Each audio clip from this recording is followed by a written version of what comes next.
기적은 우리가 상식적으로 생각할 수 없는 기이한 일들이 일어난 것을 말합니다.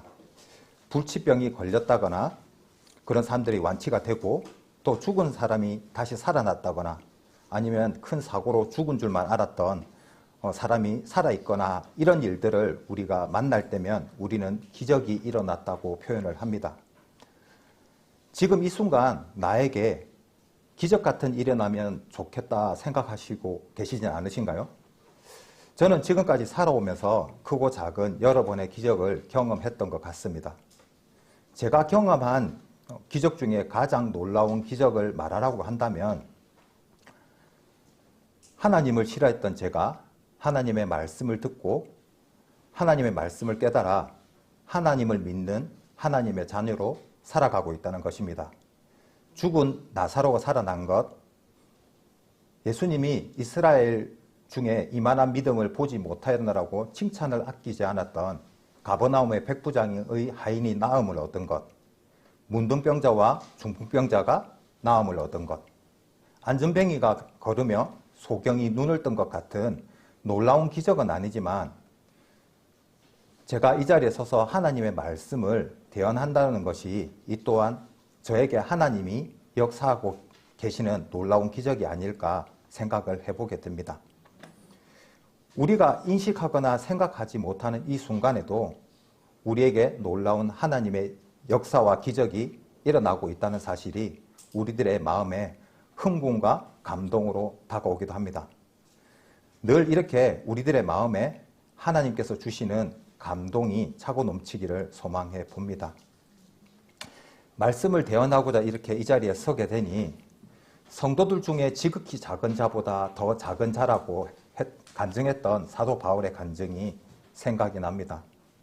사도 바울은 겸손함으로 지극히 작은 자보다 더 작은 자라고 말을 했겠지만 저는 정말 모든 성도님들 중에 거기서 작은 성도님보다 더 작은 저이기 때문에 어찌 저 같은 사람이 이 자리에 서서 하나님의 말씀을 대언할 수 있을까 생각하니 이 자리에 서는 것조차 부담감으로 다가옵니다. 몇 달 전에 주일 식사 후에 목사님과 오정철 전도사님과 제가 앉아서 교제를 나누던 가운데 지나가는 말씀처럼 오정철 전도사님께서 저에게 기회가 되면 말씀 설교도 해보고 하면 어떻겠냐고 하셨는데 그게 계기가 되어서 그런지 올해 초에 처음으로 이렇게 말씀을 해보라고 권유를 받았습니다. 지금까지 제가 믿을 생활을 해오면서 늘 해왔던 것이 있는데요. 교회에서 어떤 것들을 이렇게 권하시면 그것들을 마다하지 않고 저는 하게 되는데요. 그게 하게 되는 것이 제가 솔직히 어디서 오는지 모르는 근거 없는 자신감만으로 그것들을 하겠다라고 하고 늘 순종하고 있습니다.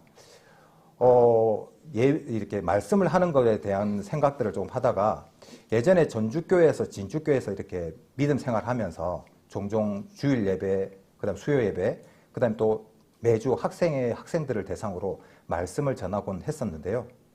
제가 언변이 좋다거나 그렇다고 성경적인 지식이 매우 해박하거나 신앙의 깊이가 깊은 것은 아니지만 늘 목사님이나 교회 재직에서 결정하시고 권하는 일이면 그 일들은 모두 교회 머리 대신 예수님이 저에게 주신 소명이라는 생각에 거부하고 피하기보다는 늘 담대하게 맡겨지는 일을 해보려고 하고 있습니다. 여기 앞에 나와서 말씀을 대언한다는 것이 어디 제가 하는 것이겠습니까? 주님께서 하시는 일이라고 생각을 하고 기도 가운데 담대함으로 하나님을 말씀을 대언한다고 이 자리에 선다고 말은 하지만 말과는 다르게 지금 처음 하는 것도 아닌데도 처음 하는 것 마냥 떨리기도 하고 긴장되고 하는 것을 감출 수는 없는 것 같습니다. 많이 부족하지만 넓은 마음으로 이해해 주시고 성령님이 교통하는 가운데 말씀을 상고해보고 하나님의 귀한 은혜의 말씀을 공급받는 시간이 되었으면 합니다. 주보 다 가지고 계시죠? 네, 주보에 오늘 주제 제목을 제가 적어놨는데요. 다 함께 한번 읽어보도록 하겠습니다. 시작. 처음 사랑을 회복하라. 감사합니다.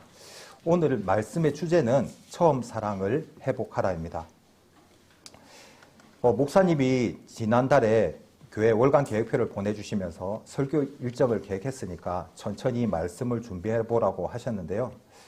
어떤 말씀을 준비하면 좋을까 생각하고 깊이 성경을 좀 읽고 묵상하고 해야겠다고 했을 때 제 머리를 스치고 지나간 한 문장이 있었습니다. 그 한 문장은 제가 조금 전에 본문 말씀으로 읽었던 요한계시록 2장 4절 말미에 나오는 처음 사랑을 버렸느니라였습니다. 다시 본문 말씀을 한번 제가 천천히 읽어보도록 하겠습니다. 요한계시록 2장 2절에서 5절까지입니다. 내가 내 행위와 수고와 내 인내를 알고 또 악한 자들을 용납지 아니한 것과 자칭 사도라 하되 아닌 자들을 시험하여 그 거짓된 것을 내가 드러낸 것과 또 내가 참고 내 이름을 위하여 견디고 게으르지 아니한 것을 아노라. 그러나 너를 책망할 것이 있나니 너희 처음 사랑을 버렸느니라. 그러므로 어디서 떨어진 것을 생각하고 회개하여 처음 행위를 가지라. 만일 그리하지 아니하고 회개치 아니하면 내가 내게 임하여 내 촛대를 그 자리에서 옮기리라. 아멘. 설교 제목에서 알 수 있듯이 처음 사랑이 무엇인지 모든 면에서 칭찬을 받기에 부족함이 없었던 에베소 교회를 책망받아야 하는 교회가 되게 했던 버렸다는 그 처음 사랑이 무엇인지, 그리고 처음 사랑을 회복해야 되는 이유에 대해 하나님의 말씀을 통해서 살펴보려고 합니다. 혹시 성경에 사랑이라는 단어가 몇 번 정도 언급이 되어 있는지 한번 세어보신 분이 계실까요? 고린도전서 13장은 사랑장이라고 할 만큼 사랑이라는 단어가 여러 번 등장을 합니다. 하나님을 사랑의 하나님이라고 표현할 만큼 하나님과 떼어놓을래야 떼어놓을 수 없는 것이 하나님의 속성 중에 하나가 바로 사랑입니다. 사랑이라는 단어는 구약, 신약 모두 합쳐서 635번 언급이 되어 있습니다. 사랑 이렇게 하니까 왠지 모르게 가슴 뭉클하고 설레이는 느낌을 받지 않으시는가요? 평소에 사랑이라는 단어를 잘 사용하십니까? 저는 경상도 남자라서 그런지 사랑이라는 단어를 왠지 수스럽게 느껴지고 그 사랑이라는 것을 잘 표현하지 못하는 것 같습니다. 사랑이 무엇인지를 우리는 조금 알아야 되는데요. 사랑이 무엇이라고 생각을 하십니까? 유행가 가사에 보니까 이런 게 있더라고요. 사랑이 무엇이냐고 물으신다면 눈물의 씨앗이라고 말하겠어요 라고 하는 가사가 있더라고요. 근데 진짜 사랑이 눈물의 씨앗이라고 이해하고 계시는 분은 없으시겠죠.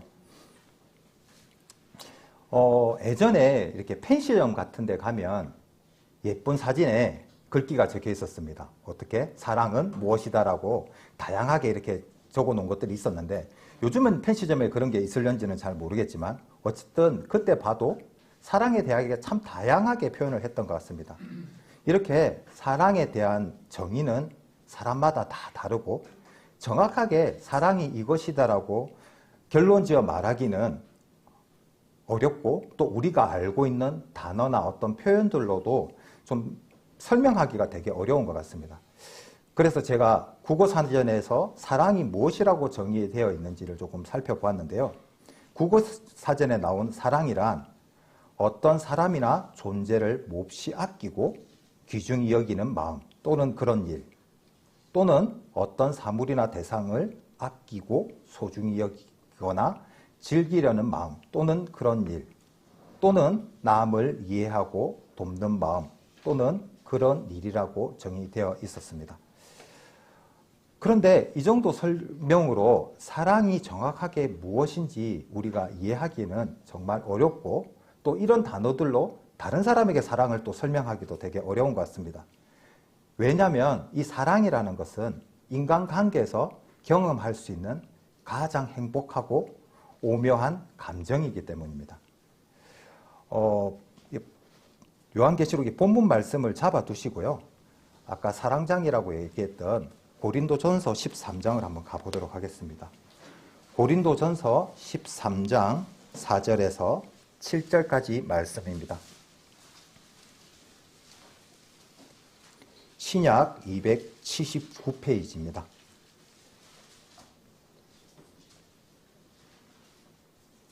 찾으셨으면 제가 읽도록 하겠습니다.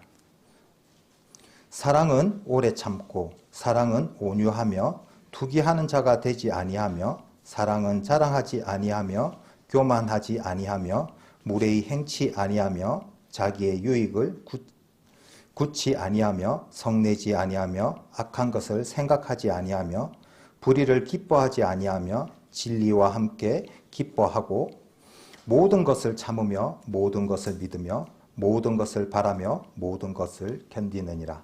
아멘. 잘 알고 계시는 말씀이시죠? 고린도전서 13장 방금 읽었던 4절 7절에는 사랑의 중요한 특징에 대해서 정확하게 우리들이 알기 쉽게 사랑이 무엇인지 설명하고 있고 사랑에 관한 이야기가 담겨 있어서 사랑장이라고 부르고 있습니다. 사랑의 중요한 특징은 방금 읽었던 내용들을 하나씩 세워보면요. 총 15가지의 특징을 가지고 있는데요. 이 15가지의 특징은 실천적 윤리 중에서 성도의 인내를 특별히 강조하고 사랑을 추상적 개념이 아니라 구체적인 실천 윤리라고 말하는 것으로 행실로 본을 보여야 하는 것으로 기록을 하고 있습니다. 죄송한데 히터를 잠시 좀 꺼주시겠습니까? 좀 더워서.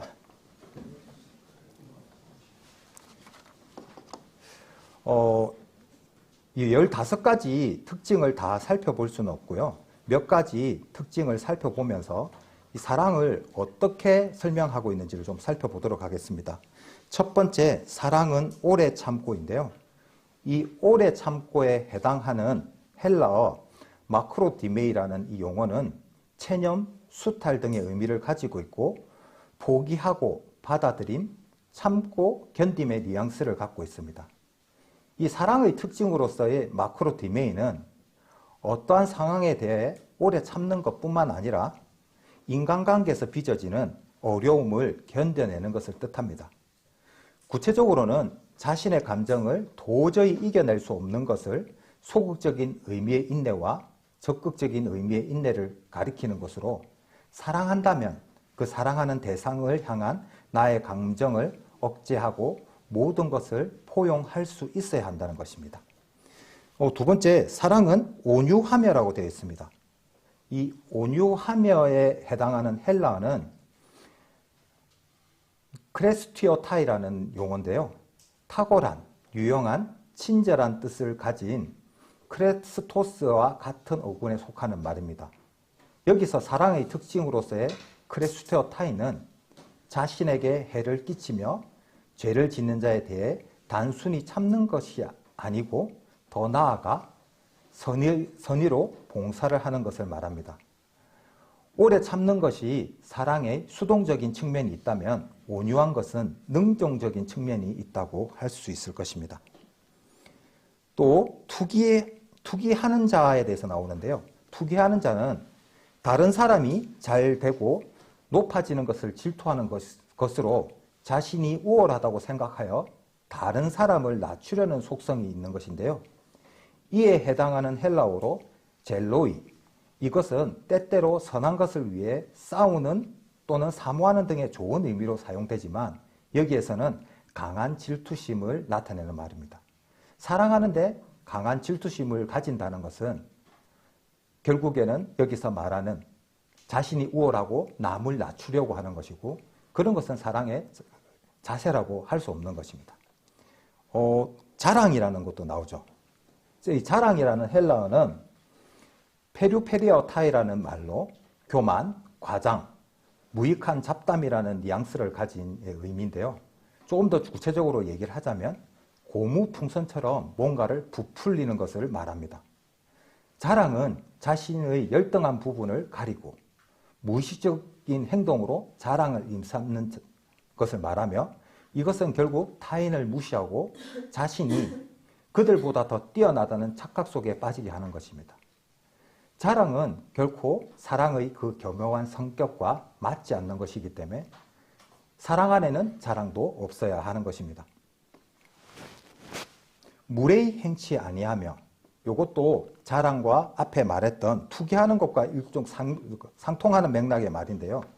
무례히 행치 아니한다는 헬라어는 마스케모네이라는 단어를 쓰는데 누군가 잘못된 방식으로 누군가를 대하는 것을 말합니다. 자랑하는 마음이나 교만한 마음이 있다면 그 행동은 당연하게 무례하게 되는 것입니다. 이러한 행동은 자신의 위치와 본분을 잊어버리고 다른 사람에게 당연히 돌려야 할 영광과 존경을 표현하지 못합니다. 악한 것을 생각하지 아니하며라고 되어 있습니다. 이 악한 것에 해당하는 헬라어 카콘이라는 단어는 인간의 마음속에 잠재되어 있는 본래적인 악을 가리키는 것이 아니라 현상적으로 나타나는 저속하고 비열한 행위를 말합니다. 그때그때 나타나겠죠, 이런 것들이. 이 생각지 아니하며라고 하는 이 생각지에 해당하는 헬라어 로제기타이라는 단어는 계산하다, 셈하다는 의미이며 악한 것을 보복하려는 심리 상태를 묘사한 것입니다. 하지만 이 로제기타이는 하나님께서 죄를 용서해 주시는 행위를 나타낼 때 사용하기도 하는데요. 이 로제기타이는 정가시키다라는 의미를 가지고 있습니다. 그래서 사랑은 악한 것을 정가시키는 것을 억제하게 하기도 합니다. 모든 것을 참으며, 이 모든 것을 참는다는 헬라어는 판타스테게이라는 용어인데요. 모든 것을 덮어 숨기다라는 의미로 자신에게 해를 끼친 자에게 보복을 하지 않으며 다른 사람의 잘못을 드러내지 않고 용서하는 의미로 덮어둔다는 것입니다. 이것은 불변하는 사랑의 일관성과 관련이 있다고 할 수 있습니다. 조금 내용이 어렵긴 한데요. 방금 살펴본 사랑의 15가지 특징을 수용할 수 있어야만 진정한 사랑이라고 우리는 말할 수 있습니다. 그러면 그런 진정한 사랑이 있을까요? 그 사랑의 종류가 있더라고요. 그 사랑의 종류에 대해서 살펴보도록 하겠습니다. 제가 땀이 나서 그런데 마이 좀 볶고 하도록 하겠습니다.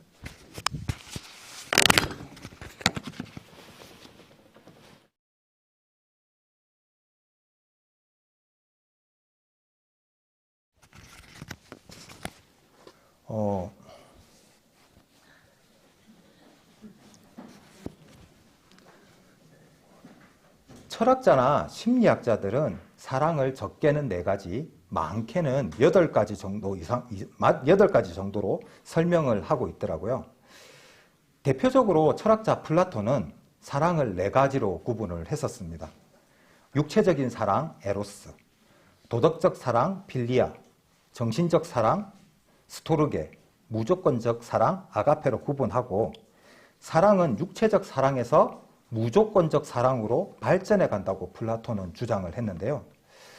저는 사랑이 어떠한 단계를 가지고 발전한다는 그 플라톤의 주장에는 동의를 할 수는 없었지만 플라톤이 구분했던 그 4가지로 사랑의 종류를 조금 더 살펴볼 수 있었습니다.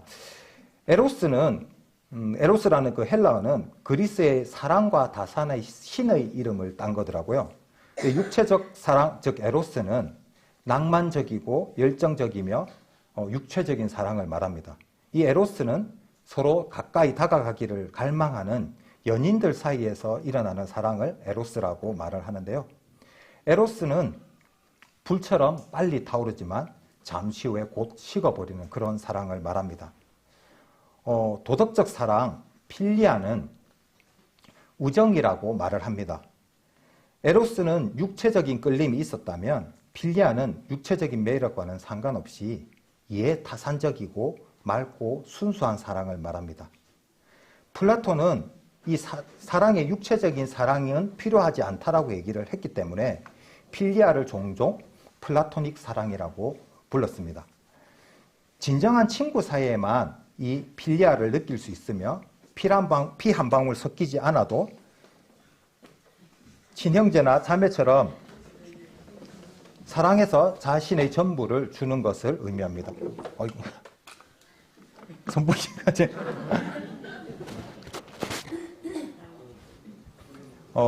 정신적 사랑, 스토르게는 필리아와 매우 흡사한데요. 차이점은 이러한 스토르게 정신적 사랑은 가족 내에서만 발생을 한다는 것입니다. 스토르게는 부모와 자녀 사이에 느낄 수 있는 사랑입니다. 순수하고 깨끗한 사랑의 유형으로 본능적으로 이익을 얻기보다 베푸려고 합니다. 스테로게 또한 필리아처럼 육체적인 끌림은 없습니다. 하지만 강한 유대감, 연대감, 친밀감 등이 있는 가장 순수한 사랑이라고 할 수 있습니다. 이것은 자녀가 잘났든 못났든 상관없이 어머니가 자녀에게 느끼는 그 사랑의 보호 본능으로 모든 방법을 동원해서 자녀를 보호하고자 하는 것이 이러한 스토르게 사랑이라고 할 수 있습니다. 그럼 이제 마지막으로 무조건적 사랑 아가페는 이타적이고 조건 없는 사랑의 형태로 욕망이나 이익과는 아무런 관련이 없습니다. 사랑하되 대가가 무엇인가를 기대하지 않고 순수하게 이타주의형 사랑을 말합니다. 이 아가페는 지나고 사라지는 사랑의 유형이 아니라 항상 우리 마음에 머물러 있는 사랑입니다. 근데 사실 우리가 이 아가페 사랑을 잘 느끼지 못하는 것 같습니다. 예수님이 모든 인간에게 베푼 사랑이 이 아가페 사랑이라고 말을 할 수 있는데요. 다른 사람의 죄를 씻어주기 위해 자신을 돌아보지 않고 희생하고 다른 사람의 행복을 위해 고통을 짊어진 예수님의 사랑, 이 아가페 사랑은 용서하고 악의를 품지 않는 그런 사랑입니다. 이 아가페 사랑은 앞에서 제가 방금 읽었던 고린도전서 13장의 사랑이라고 이렇게 번역된 것이 아가페 사랑인데요. 이 외에 신약의 많은 구절에서 아가페라는 그 용어를 사용을 하고 있습니다. 육체적 사랑, 에로스, 도덕적 사랑, 필리아, 정신적 사랑, 스토르게는 상황에 따라 변할 수 있는 사랑이지만 아가페 사랑은 변할 수 없는 사랑입니다. 대표적인 우리 아가페 사랑이라고 하면 하나님의 사랑을 들 수 있겠죠. 혹시 우리 형제 자매님들은 이 아가페 사랑을 한번 해보신 적이 있으신가요?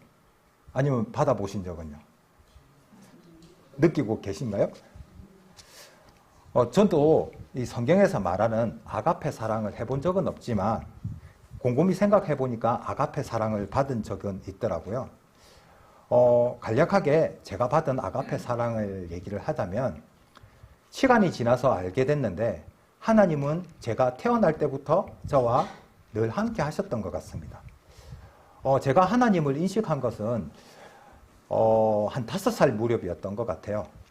동네 어귀에서 보면 마을을 두르고 있는 산이 있었는데 산 중턱쯤에 교회가 자그마한 교회가 있었습니다. 그 자그마한 교회에 제가 나갔는데 제가 어떻게 나갔는지는 잘 기억이 나질 않아요. 근데 제 기억 속에 남아있는 것은 여름이면 젊은 대학생들이 와서 여름 성경 학교다라고 해서 아이들에게 과자를 나눠주고 했던 기억이 참 어렴풋이 남아있습니다. 그리고 하나님에 대한 기억이 잘 없어요. 근데 언제 기억이 남냐면 제가 초등학교 때 교회를 나갔던 기억이 제 기억 속에 있습니다. 그 교회를 나가면서 저는 하나님을 싫어하는 사람이 되었었습니다. 그 교회를 나갔던 이유는 잘 모르겠어요. 어떻게 나갔는지를 모르겠는데 초등학교 5학년 때 담임 선생님께서 교회를 다니셨고 그 교회가 제가 살던 지역이 섬지역이다 보니까 섬에 유일하게 있는 교회 하나였습니다. 그 담임 선생님 때문에 교회를 나갔지 않는가 싶습니다. 그 교회를 나가서 교회를 다니면서 저에게 들었던 궁금증은 하나였습니다. 늘 거기에 계시는 목사님께서 하시는 말씀. 하나님을 믿으면 천국을 간다. 그러면 그 반대의 얘기는 하나님을 믿지 않으면 지옥에 간다였습니다. 근데 저희 집에서 교회를 나가는 사람이 저밖에 없었습니다. 하나님을 정확하게 오롯이 믿었다라고는 기억이 나지 않지만 제 마음 속에 남아있는 기억으로는 그게 저에게 상처가 됐었습니다. 사랑하는 가족이 나는 교회를 다니니까 천국에 가는데 사랑하는 가족은 교회를 다니지 않으니까 지옥에 가는 거였죠. 제 어린 마음에 그것은 저에게 상처가 되었던 것은 제가 가족을 배신한 사람같이 느껴졌기 때문입니다. 가족을 어떻게 구원을 받게 해야 된다, 천국에 가야 된다는 것들을 목사님이 강조하기보다는 그저 교회를 나오는 사람만 천국에 갈 수 있다는 것이 제가 갖고 있던 기억이었습니다. 근데 이제 교회를 싫어하게 되었던 이유 중에 하나는 그 교회에 담임 목사로 있던 분이 밤에 이제 야반 도주를 하는 일이 발생을 했습니다. 성도들이 다 모아둔 교회 헌금을 가지고 야반 도주를 하는 상황이 생겼죠. 어렸을 때 제 마음은 교회는 이상한 집단이 되어버렸습니다. 가족과 배신하게 하고 나쁜 짓을 아무렇지 않게 서스럼없이 하는 그런 것이 교회라는 생각이 제 머릿속에 들어있었기 때문에 그 이후로 교회를 다니는 친구와도 말을 섞지 않았습니다. 그랬던 제가 하나님을 다시 또 만날 수 있었던 것은 저희 모임과는 다른 성당이었습니다. 성당에 다니는 친구가 성당을 다니자고 하는데 제 마음 가운데는 교회라는 것이 너무나 싫기 때문에 근데 성당이라는 것은 왠지 경건한 느낌이 있어서 제가 물어봤었죠. 거기는 뭐 하는 곳이냐고 물어봤는데 하나님을 얘기하고 예수님을 얘기합니다. 제 마음에 가고 싶진 않았죠. 근데 친구의 말에 이끌려 갔습니다. 왜냐하면 아무렇게나 행동해도 제약이 없습니다. 교회에서는 우리가 평상적으로 알고 있듯이 술을 먹으면 안 된다, 담배를 피지 않으면 안 된다, 각종 제약이 따르지만 천주교는 그렇지 않습니다. 그것은 오로지 자기 개인의 몫입니다. 그 분위기가 좋았고 자유롭게 할 수 있는 게 좋았고 거기서 여러 명의 친구들을 만날 수 있는 게 좋았습니다. 그래서 나름대로 열심히 성당을 다녔고 그 성당에서 세례도 받았습니다. 그것이 제가 할 수 있는 유일한 것이고 제가 할 수 있는 유일한 선행이라고 또 생각을 했었습니다. 경건하고 그 성당에서 말하는 것이 이렇게 사회를 위해서 봉사하고 헌신하는 것들을 얘기를 했기 때문에 그것이 선한 삶을 살아가는 하나의 방법이라고 생각했습니다. 근데 제가 이제 믿음 생활을 하기 시작한 게 저희 자매 때문인데요. 저는 구원을 받기 전에 저희 자매랑 이제 사귀고 있었고 제가 군대에 갔을 때도 저희 자매가 저랑 이제 교제를 계속 하고 있었는데요. 군대에 있는데 어느 순간 자매가 편지를 보냈는데 구원에 대해서 얘기를 하는 겁니다. 천국에 대해서 얘기를 하고. 근데 성당에서는 천국과 구원에 대해서 얘기를 하면 이단 취급을 당합니다. 이상한 교리를 받아들였고 그것이 이상한 거라고 얘기를 하는데 저희 자매가 저에게 편지를 써서 그 얘기를 하는 겁니다. 구원에 대해서 얘기를 하고 구원을 받아야 된다고 얘기를 하는 겁니다. 천국에 대해서 얘기를 하고. 근데 성당에는 천국에 갈 수 있는 것은 우리가 어떻게 할 수 있는 것이 아니라 정말 이 세상에서 열심히 성당을 다니고 선을 많이 행하면 나중에 죽고 난 뒤에 연옥에서 하나님의 그 긍휼하심으로 천국에 갈 수 있을지도 모른다 했거든요. 그것들을 듣고 나름대로 성당에서 생활하다가 저희 자매가 구원을 얘기하니까 제가 첫 마디가 저희 자매에게 그랬거든요. 이단에 빠졌다. 근데 저희 자매의 그 말에 이제 이끌려서 이제 상담을 해주신 분이 이제 저희 지금 담임 목사님으로 계신 김종근 목사님이셨습니다. 휴가 기간 때 나와서 이제 하나님의 어떤 말씀에 대해서 듣는데 성경은 사실이다라고 얘기를 하지만 제 마음 가운데 오롯한 믿음은 없었지만 신이라는 분은 계시다라는 것은 알고 있었거든요.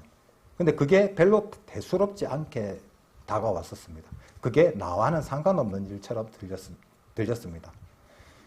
제대를 하고 자매랑 이제 결혼을 하려고 하니까 저희 장모님이 말씀을 꼭 들어야 된다고 합니다. 의뢰이 통과하는 의뢰처럼 말씀을 듣게 됐고 그때 이제 남원교회에 주말에 이제 자매를 보러 가면 남원교회를 나가기 시작했습니다. 부산에서 이제 학교를 다니고 생활할 때였는데 부산에 가면 지하철 1호선, 2호선, 지금은 이제 3호선도 있고 뭐 경전철도 있고 한데요. 옛날에 이제 1호선, 2호선밖에 없을 때 부산 지하철 1호선에 가면 늘 만나는 사람들이 있습니다. 그 사람이 누구냐면 전도지를 들고 전도를 하는 여호와의 증인들을 늘 만날 수가 있습니다. 근데 신기하게 2호선에 가면 그런 분들을 만나뵐 수가 없거든요. 근데 그때 2호선을 제가 타고 가고 있었고 그때 자매를 만나러 남원을 가려고 이제 지하철을 타고 터미널을 가고 있을 때였는데 어떤 한 분이 저기서 뭔가를 나눠주면서 열심히 이 사람 저 사람에게 얘기를 하는 게 보이더라고요. 저는 이제 이상하게 느꼈죠. 여호와의 증인은 1호선에 많고 2호선에 없는데 왜 저렇게 돌아다니는 사람이 있지 이랬는데 그분이 이제 저에게 와서 뭔가를 얘기를 합니다. 책 한 권을 권해줄 테니까 읽어보겠냐라고 하더라고요. 순간 책을 파는 분인가? 라고 했는데 네 라고 했는데 제 눈앞에 보여준 것은 아니나 다를까 전도지였습니다. 근데 그분이 저에게 교회를 다니냐 이런 것 저런 걸 물으면서 제가 이제 귀찮으니까 교회를 다닌다고 했더니만 그냥 열심히 교회를 다니라고 하고 저를 이제 스쳐 지나갔습니다.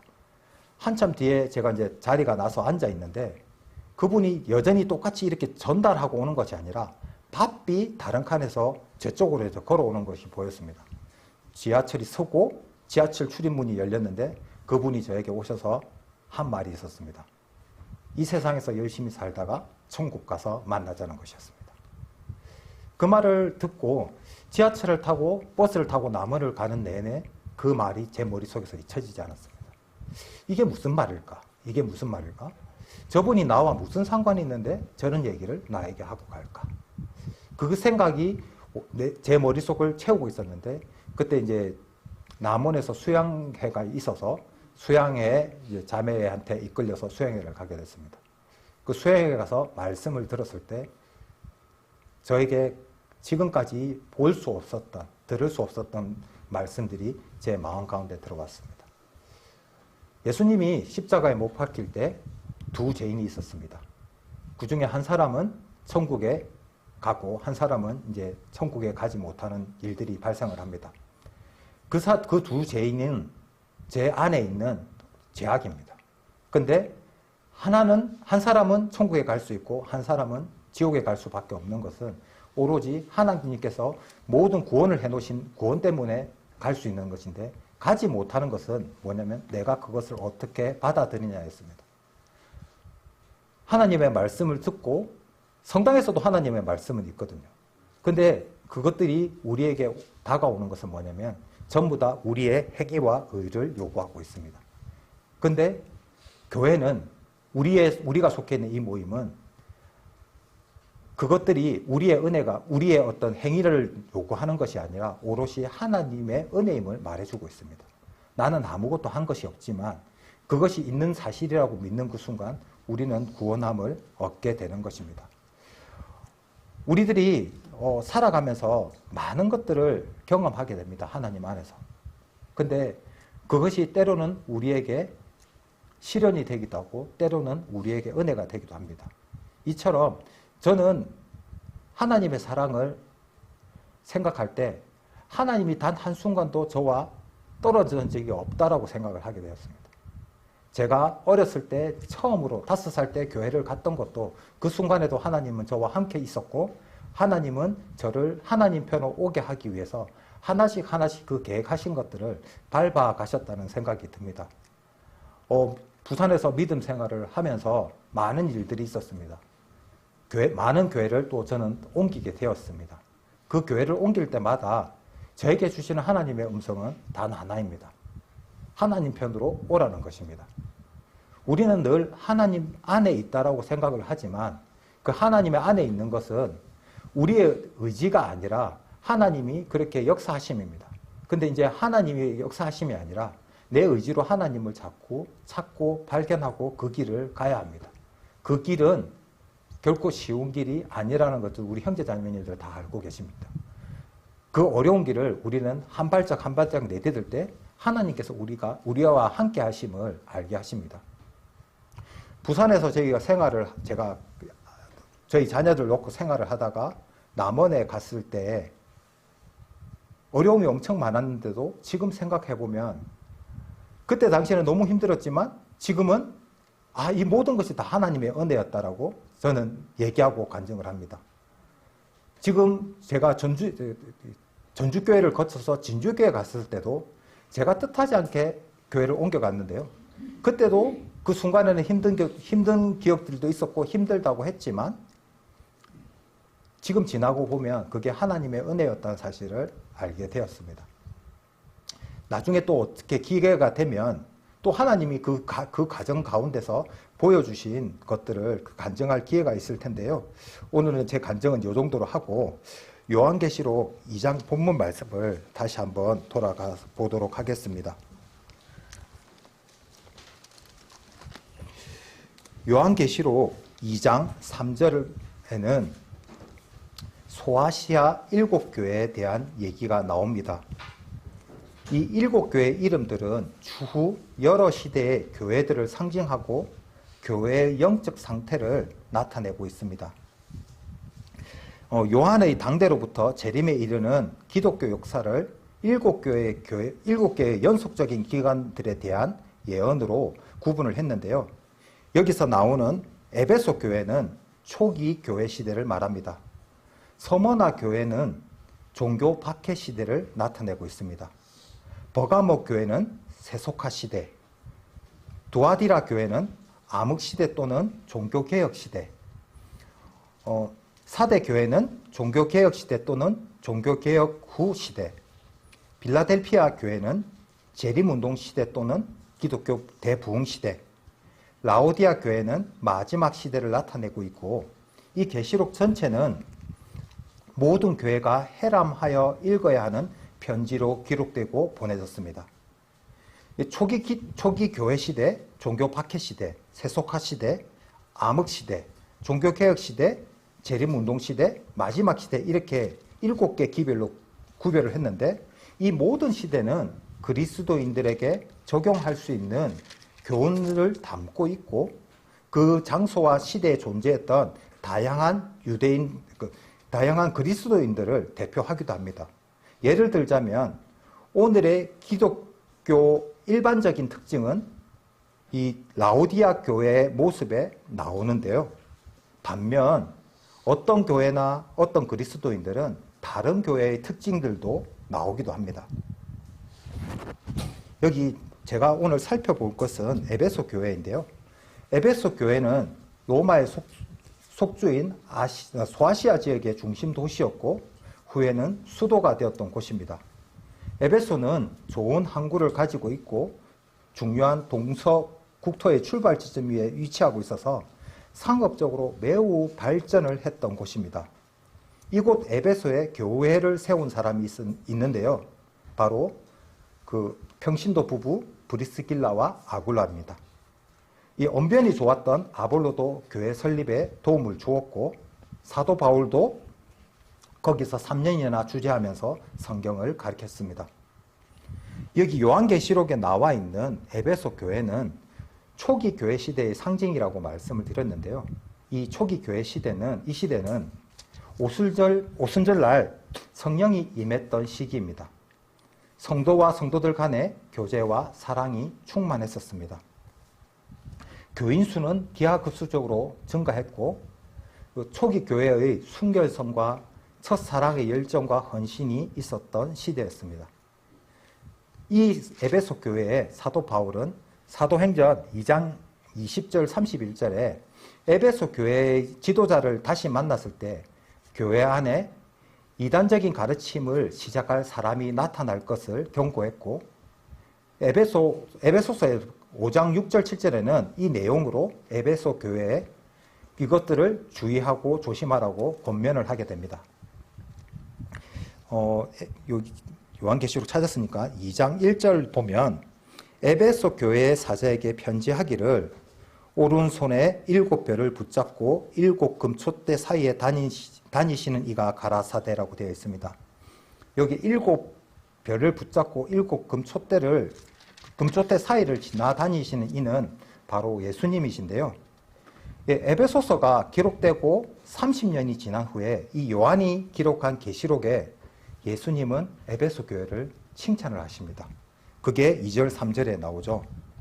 내가 내 행위와 수고와 내 인내를 알고 또 악한 자들을 용납지 아니한 것과 자칭 사도라 하되 아닌 자들을 시험하여 그 드러낸 것을 내가 드러낸 것과 또 내가 참고 내 이름을 위하여 견디고 게으르지 아니한 것을 아노라 라고 얘기를 하시면서 칭찬을 하십니다.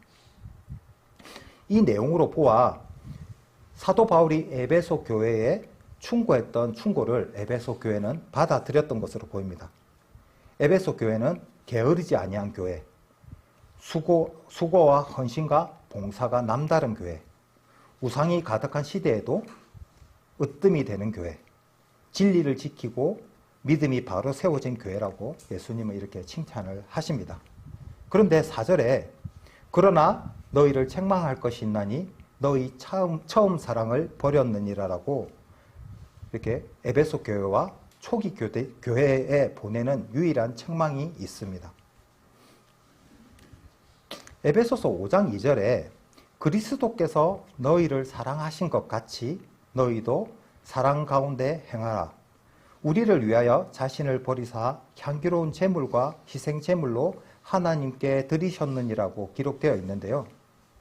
바울이 에베소 교회에 그리스도께서 너희를 사랑한 것 같이 너희도 사랑 가운데 행하라는 공고를 했는데 그들은 이 공고를 따르지 못했던 것으로 보입니다.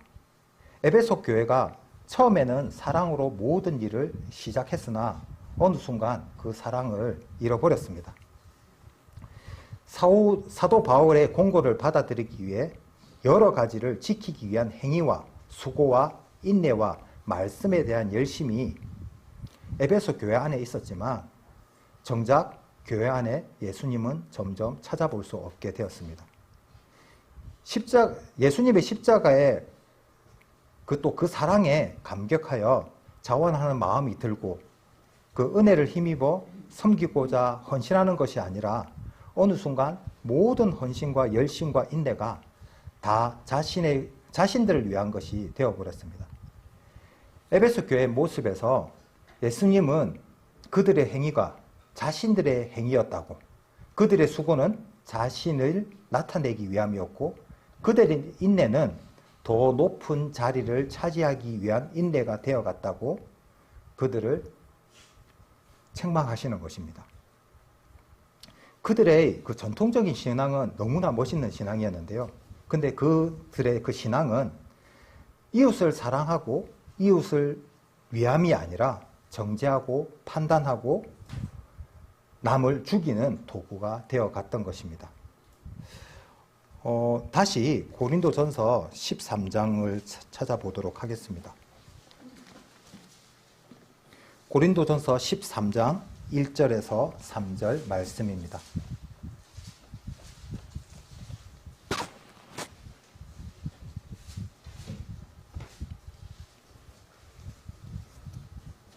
찾으셨으면 제가 읽겠습니다.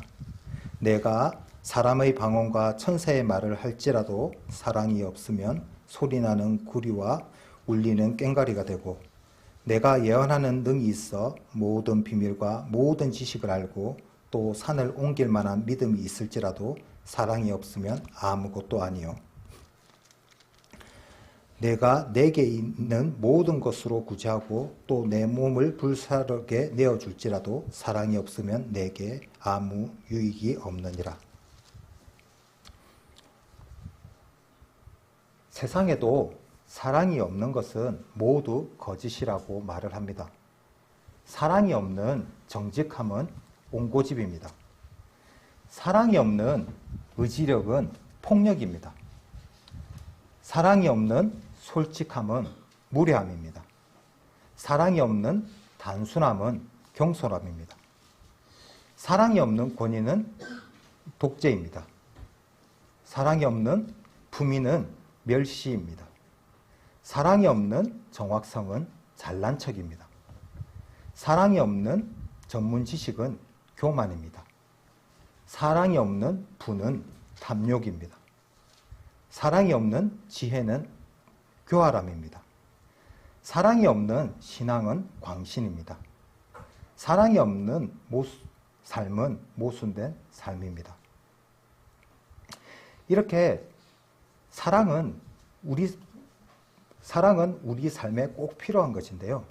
만일 사랑함이 없다면 우리의 삶은 어떻게 변화되고 어떤 결과를 가져올까요? 요한복음 5장 39절에서 42절 말씀을 한번 찾아보도록 하겠습니다. 요한복음 5장 39절에서 42절 말씀입니다.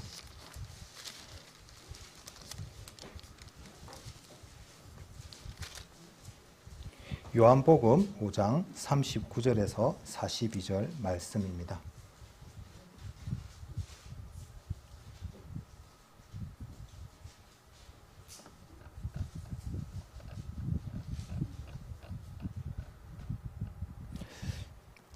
너희가 성경에서 영생을 얻는 줄을 생각하고 성경을 상고하거니와 이 성경이 곧 내게 대하여 증거하는 것이로다.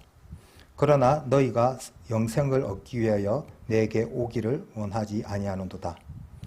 나는 사람에게 영광을 취하지 아니하노라. 다만 하나님을 사랑하는 것이 너희 속에 없음을 알았노라.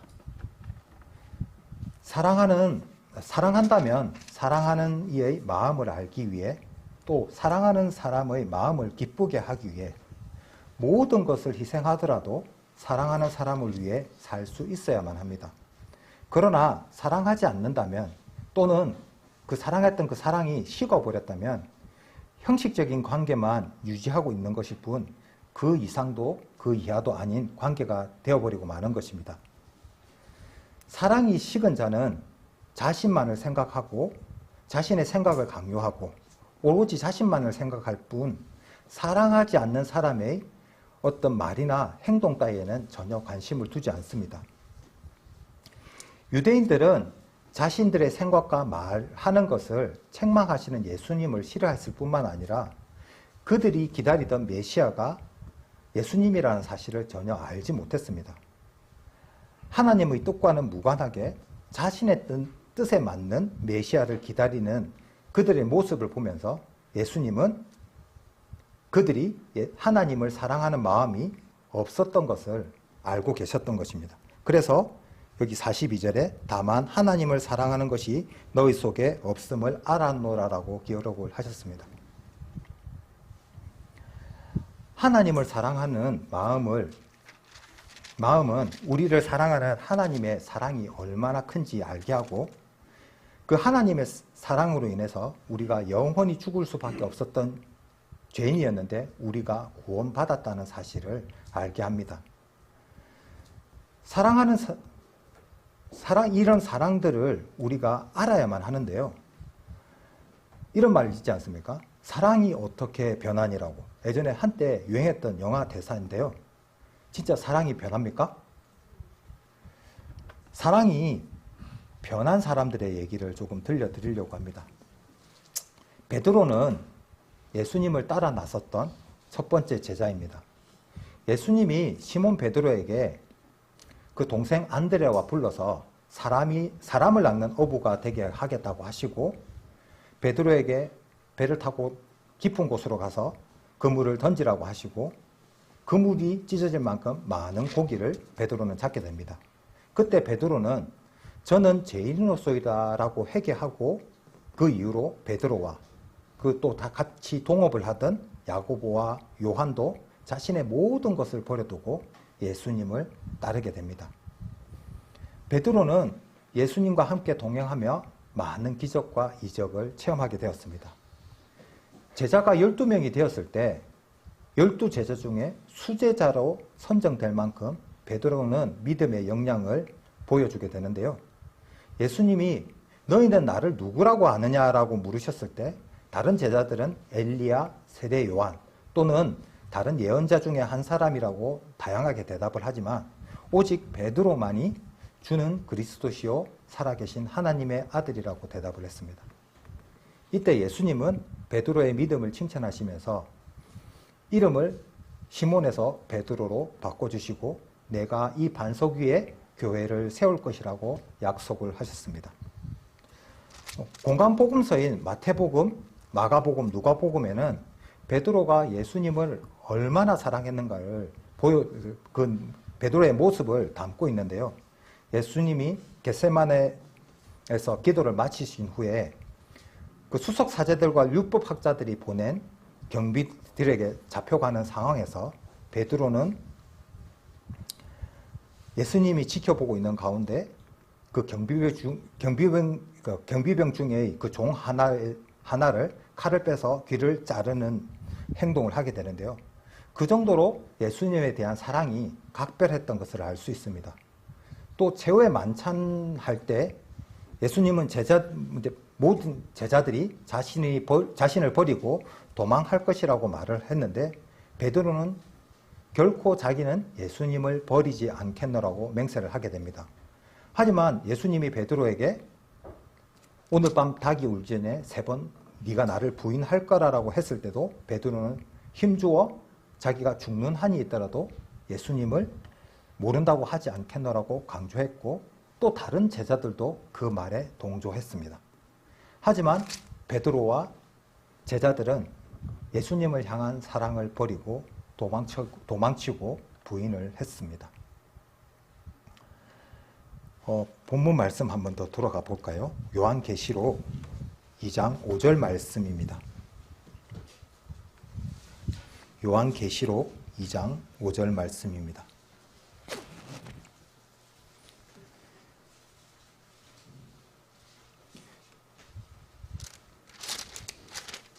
그러므로 어디서 떨어진 것을 생각하고 회개하여 처음 행위를 가지라.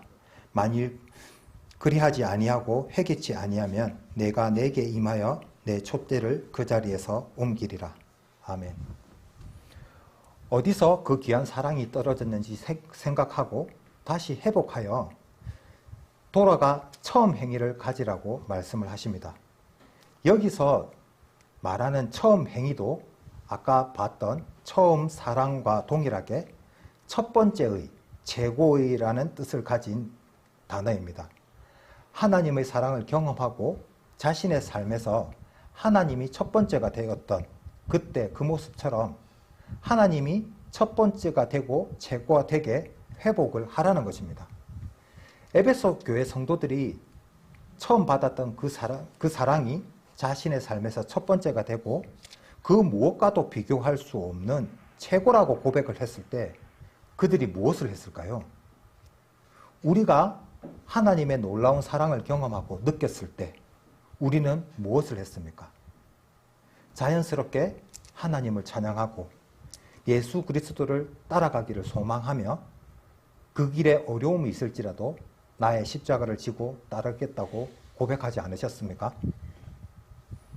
예수님을 사랑했지만 자신의 신변에 위협을 느끼는 상황이 되자 예수님을 부인했던 베드로의 모습에서 처음 사랑을 버렸다가 회개하고 처음 행위를 가지는 것이 얼마나 중요한지를 우리는 교훈을 삼을 수 있습니다. 다시 요한복음 21장으로 한번 가보도록 하겠습니다. 요한복음 21장입니다.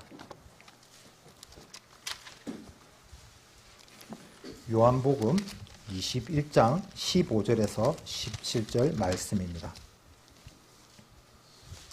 요한복음 21장 15절에서 17절 말씀입니다.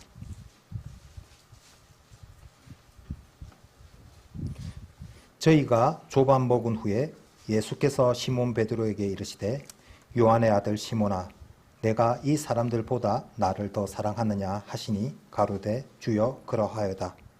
내가 주를 사랑하는 줄 주께서 아시나이다. 가라사대 내 어린 양을 먹이라 하시고 또 두 번째 가라사대 요한의 아들 시몬아 내가 나를 사랑하느냐 하시니 가로되 주여 그러하여다. 내가 주를 사랑하는 줄 주께서 아시나이다. 가라사대 내 양을 치라 하시고 세 번째 가라사대 요한의 아들 시몬아 내가 나를 사랑하느냐 하시니 주께서 3번 내가 나를 사랑하느냐 하심으로 베드로가 근심하여 가로되 주여 모든 것을 아시오매 내가 주를 사랑하는 줄 주께서 아시나이다. 예수께서 가라사대 내 양을 먹이라. 아멘. 예수님은 베드로에게 내가 나를 사랑하느냐 3번 물으시면서 예수님을 향한 베드로의 사랑을 확인하십니다. 예수님이 말씀하셨던 대로 베드로는 예수님을 부인하자 닭이 울었을 때 베드로는 자신을 과시하고 하나님의 말씀에 개의치 않고 무기력한 자신의 실체와 예수님을 사랑한다는 자신의 그 마음이 변했다는 사실이 차마 부끄러워 그 자리에 더 이상 있을 수 없어 그 자리를 박차고 나가 통곡을 하였습니다. 그 통곡의 눈물은 베드로 자신의 모습에 대한 회개였기 때문에 부활하신 예수님을 다시 만나 뵐 수 있었고 또 사도로서 새로운 삶을 살아가는 계기가 되었습니다. 그 사건 이후 베드로는 닭 울음소리를 들을 때마다 통한의 눈물을 흘렸다고 전해지고 있는데요. 이는 베드로의 회개가 얼마나 철저했는가를 말해주는 반증이기도 합니다. 먼 훗날 베드로는 로마 군사들에게 체포되어 십자가에 매달려 순교를 하게 되었습니다. 특이하게 베드로는 머리가 아래로 두고 거꾸로 매달려 십자가에 처형이 되었다고 전해지는데요. 그 이유는 예수님과 똑같은 방식으로 죽을 수 없다 하여 베드로의 자청에 의해서 그렇게 된 것이라고 합니다. 우리는 어떤 사람들의 모습을 통해서 그 사람의 마음이나 상태가 어떠한가를 우리는 알 수 있습니다.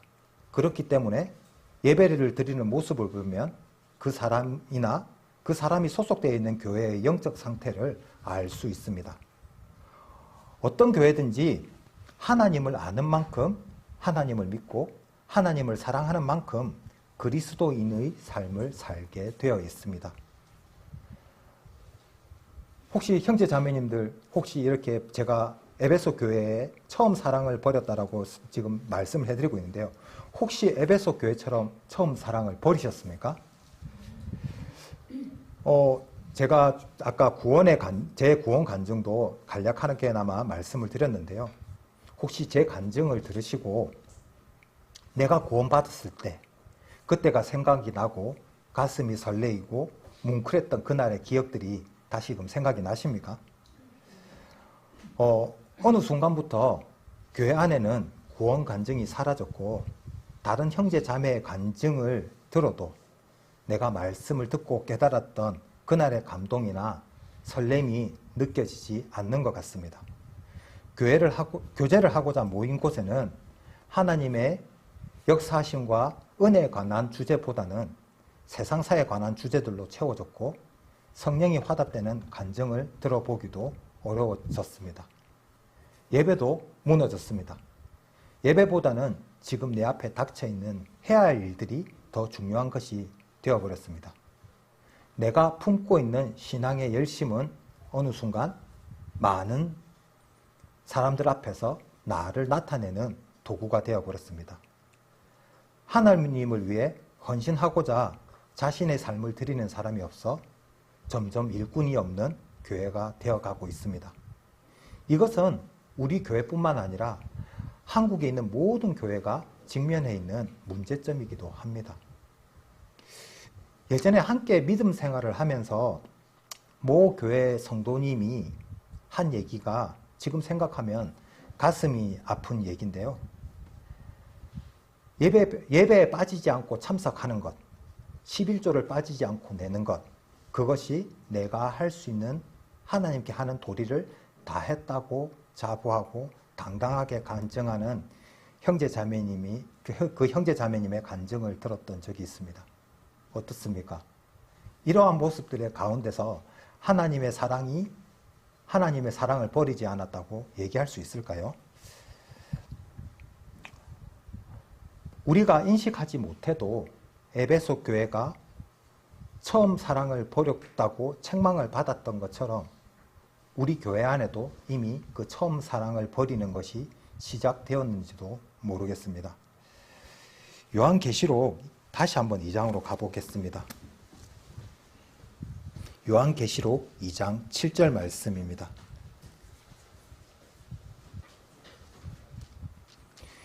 귀 있는 자는 성령이 교회들에게 하시는 말씀을 들을지어다. 이기는 그에게는 내가 하나님의 낙원에 있는 생명나무의 과실을 주어 먹게 하리라. 아멘. 예수님은 사랑하는 에베소 교회가 다시 회복하기를 간절히 바라시면서 전쟁터와 다름없는 이 세상 삶 가운데 늘 승리하는 삶을 살기를 원하셨습니다. 승리하는 삶 뒤에 주어지는 하나님의 축복은 아담이 범죄함으로 말미암아 화영검으로 지키게 하셔서 더 이상 가까이 할 수 없었던 생명나무에 가까이 갈 수 있고 그 생명나무의 열매를 먹을 수 있는 권세가 주어지는 것입니다. 예배를 드릴 때마다 하나님의 은혜가 임하고 새로운 경험이 체험되십니까? 이것은 잘하고 잘 못하고 잘나고 못나고의 그런 문제가 아닙니다. 저와 우리 형제 자매님들의 삶이 변화되고 있는가가 중요한 것입니다. 점점 자신의 삶에만 몰두하는 것이 아니라 주변을 돌아보고 주변의 사람들을 더 사랑하면서 살아가는 삶, 빛과 소금으로서의 삶을 살아가는가 하는 것이 중요한 것입니다. 가장 중요한 처음 사랑을 잃어버리면 그래서 나를 위한 헌신, 나를 위한 수고만 교회에 남아있다면 우리는 하나님이 우리에게 주신 그 마지막 계명을 지킬 수가 없습니다. 예수님이 우리에게 어떤 마지막 계명을 주셨는지 요한복음을 통해서 한번 살펴보겠습니다. 요한복음 13장입니다. 요한복음 13장입니다. 요한복음 13장 34절 말씀입니다.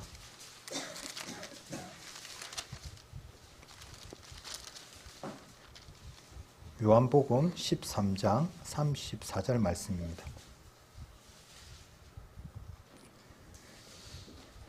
새 계명을 너희에게 주노니 서로 사랑하라. 내가 너희를 사랑한 것 같이 너희도 서로 사랑하라. 아멘. 예수님이 우리를 사랑했던 동일한 사랑으로 서로 사랑하라고 하신 것이 새 계명이자 우리에게 하신 마지막 계명입니다.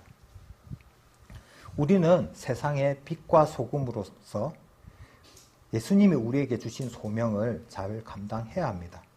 그렇게 하기 위해서는 우리의 삶 가운데 가장 우선순위이며 가장 최고가 하나님이 되어야 하는 것입니다. 저는 저와 우리 형제 자매님이 처음 사랑을 회복하고 더욱더 뜨겁게 하나님을 사랑하기를 원합니다.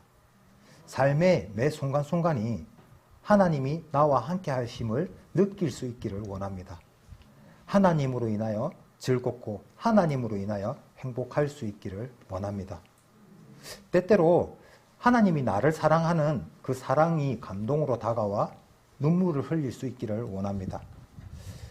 마치 예수님이 어제 죽으셨고 오늘 아침에 일어나셨으며 내일 다시 오실 것처럼 종말론적 신앙으로 우리 모든 삶이 하나님 앞에 드려지기를 간절히 원합니다.